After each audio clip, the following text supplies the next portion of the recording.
আমার সামনে যে বইটা দেখতে পাচ্ছ এটা হচ্ছে পাগলাদের বই। তুমি ভাবছো পাগলাদের বই, এটা আবার কি জিনিস? নিশ্চয়ই পচা বই। কিন্তু একটা জিনিস মাথায় রাখবে, পাগলারা কিন্তু খারাপ না।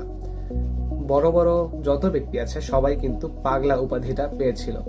এমনকি আমাদের নবীও কিন্তু পাগলা উপাধি পেয়েছে। আমাদের অনেকে জানি যে আমাদের নবীকে অনেক খারাপ মানুষরা পাগল বলেছে।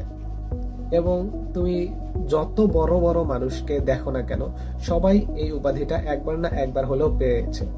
এবং তুমিও যদি ক্লাসে দেখো একটু ইনোভেটিভ কিছু করতে চাও, ভালো কিছু করতে চাও, তাহলে দেখবে সবাই তোমাকে পাগল বলবে।